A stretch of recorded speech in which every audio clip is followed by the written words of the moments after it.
E aí, galera do oitavo ano, tudo bem com vocês? Vamos dar continuidade à nossa aula e agora veremos a segunda etapa da Revolução Industrial. A segunda etapa da Revolução Industrial ela vai ocorrer em outros países, como na França, na Alemanha e nos Estados Unidos.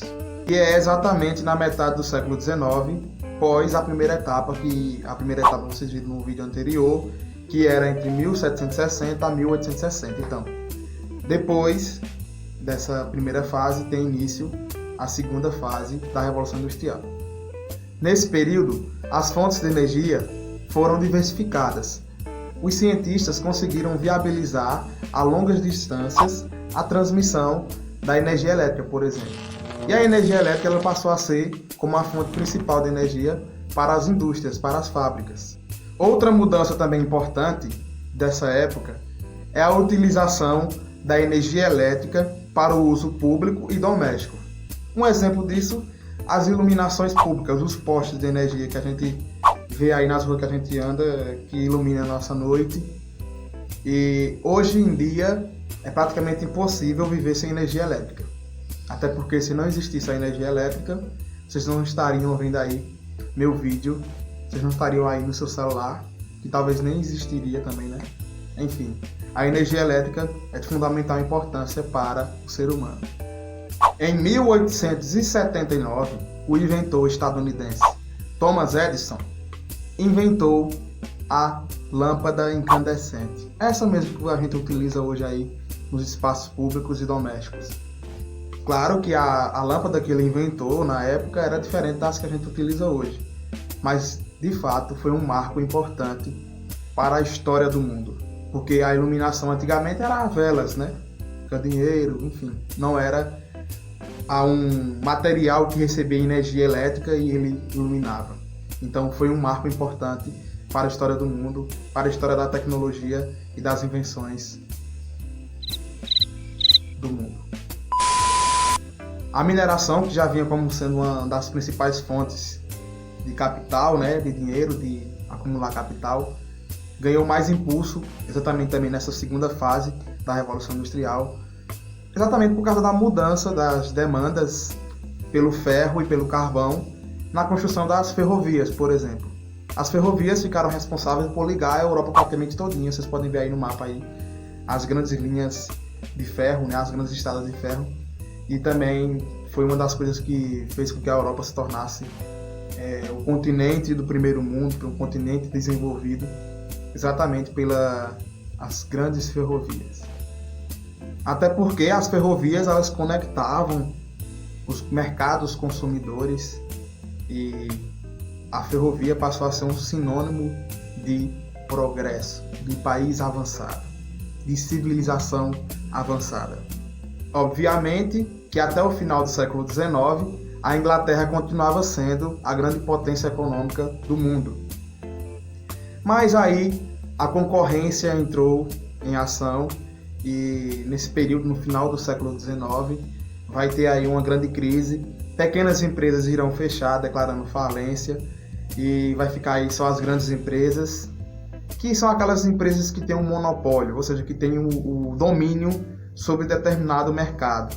Então essas empresas vão continuar, enquanto as pequenas empresas irão declarar falência. Então temos aí a primeira crise do sistema industrial, do sistema capitalista mundial. Temos aí o início da era do capitalismo monopolista.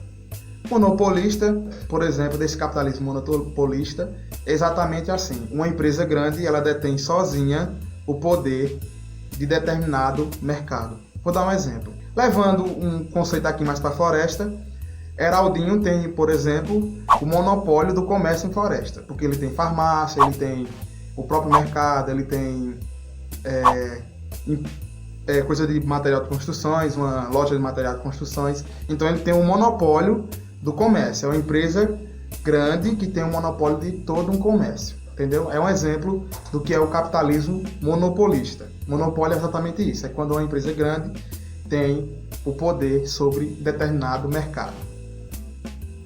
E essa crise do final do século XIX vai interferir na condição de vida da classe trabalhadora, dos operários. É nesse momento que vai surgir várias teorias contra esse sistema novo, esse sistema capitalista, que é um sistema, segundo as teorias, né? Que é um sistema que tira dos pobres e dá para os ricos, porque os empresários vai ganhar em cima do trabalhador, porque o trabalhador vai vender o seu trabalho por um preço mínimo, e esse grande empresário vai ficar rico às custas do trabalho do trabalhador, do operário, porque o grande empresário não vai fazer nada, ele só vai comprar os materiais e vai dizer quem vai trabalhar, quem vai produzir esses materiais, os novos materiais, são exatamente os trabalhadores. E nesse momento aí vai surgir várias teorias, vários protestos da classe trabalhadora. Ideologias também, como o socialismo, vocês vão ver isso aí mais adiante. Aí, com essa crise econômica, quem mais uma vez vai ser prejudicado é a população mais carente, mais pobre, ou seja, os trabalhadores.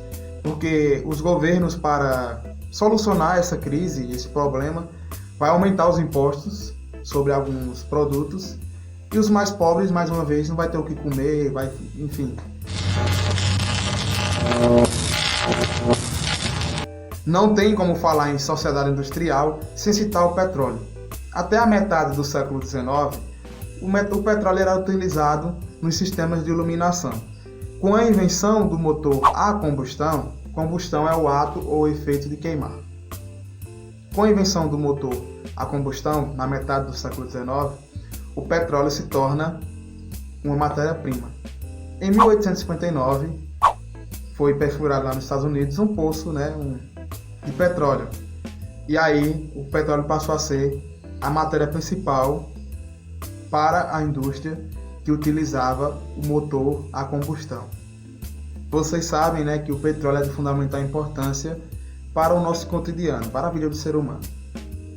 E o desenvolvimento da indústria automobilística, dos carros, ela se dá exatamente com o desenvolvimento da indústria do petróleo, da indústria química dos petróleos, a petroquímica. Em 1896, o inventor e empresário Henry Ford, norte-americano, estadunidense, inventa o primeiro veículo à base do motor a combustão, que é o quadrículo. O primeiro carro do mundo é do ano de 1896. Uma invenção do nosso querido Henry Ford. Vocês devem conhecer a empresa Ford, aquela empresa de carro. Vocês devem conhecer, até hoje ela existe. São exatamente os herdeiros do Henry Ford. Mas eu estou falando só da parte boa, dessa história. Das inovações, das belezas, das tecnologias, dos avanços, do progresso, Mas eu não falo muito de como eram as condições de trabalho dos trabalhadores. Eu não cito muito, eu falo muito pouco nisso. Mas vou falar um pouquinho como era, mais ou menos. Houve uma mudança nas relações, como já falei nos vídeos anteriores, nas relações humanas, Antigamente, o ser humano se comportava da seguinte maneira. O homem ia para o trabalho, a mulher ficava em casa cuidando das crianças. Isso vai ser modificado porque, para garantir um sustento melhor, crianças, mulheres e os homens, todos vão trabalhar nas empresas. Para vocês terem ideia, várias crianças morreram trabalhando nessas fábricas, nessas indústrias, nessa segunda fase da indústria, da Revolução Industrial.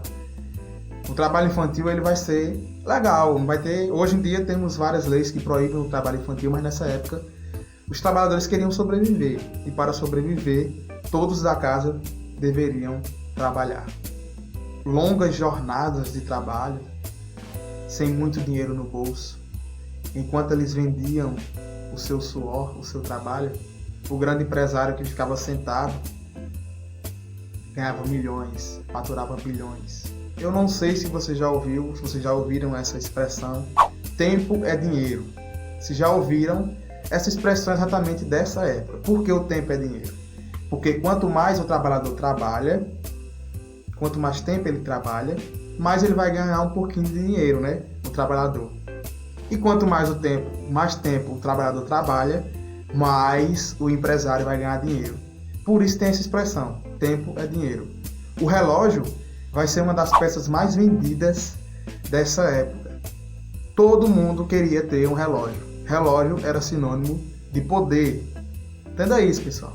Hoje em dia as pessoas compram celulares, compram vários materiais tecnológicos interessantes, né? Na época o pessoal só queria ter relógios. O relógio era de fundamental importância para a vida do ser humano. É nesse período que vai surgir aquela relação de tempo, né? De segundos, minutos. Tudo isso aí vai se tornar importante na vida do ser humano.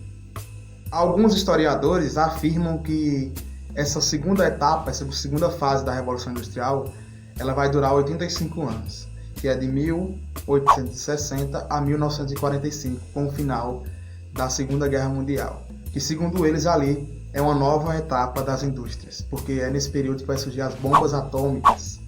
Aí uma nova indústria estará surgindo exatamente com o fim da Primeira Guerra Mundial, da Segunda Guerra Mundial. Segunda Guerra Mundial. Para encerrar o nosso vídeo, a nossa aula, vamos citar as consequências da Revolução Industrial. Essas consequências podem ser de teor positivo ou negativo. Isso cabe a você interpretar, a você escolher qual seria positivo e qual seria negativo. Bom, nesse período da Revolução Industrial, vocês viram que tivemos um grande desenvolvimento tecnológico, o desenvolvimento e o progresso em alguns setores industriais importantes para a vida do ser humano. Também tivemos o êxodo rural, que é quando a maioria da população sai dos campos e vão para as cidades. Isso vai resultar na superlotação das cidades, o crescimento demográfico das cidades. Vamos ter também a precarização do trabalho. Os trabalhadores vão ter péssimas condições de trabalho, vão ganhar muito pouco. Vamos ter também aí uma nova sociedade, uma transformação revolucionária das relações humanas. Tudo vai se modificar, o conceito de família vai se modificar. Também teremos o surgimento de novas ideologias, socialismo, comunismo, capitalismo, tudo isso aí no período da Revolução Industrial. Vamos ter também as desigualdades sociais, bairros de ricos, bairros de pobres, ou melhor, de trabalhadores, que são os pobres, na verdade, né? Vamos ter também o alto consumo de muitos produtos industriais, né? Vamos ter também a alta quantidade de lixo. O ser humano vai produzir muito lixo com a Revolução Industrial. Lixo esse que vai fazer muito mal a gente, vai começar a poluir os rios, né? Então, é tudo isso com a Revolução Industrial. Ela tem seus pontos negativos e pontos positivos. Cabe você interpretar. Então essa foi nossa aula de hoje. Espero que vocês tenham gostado e até mais.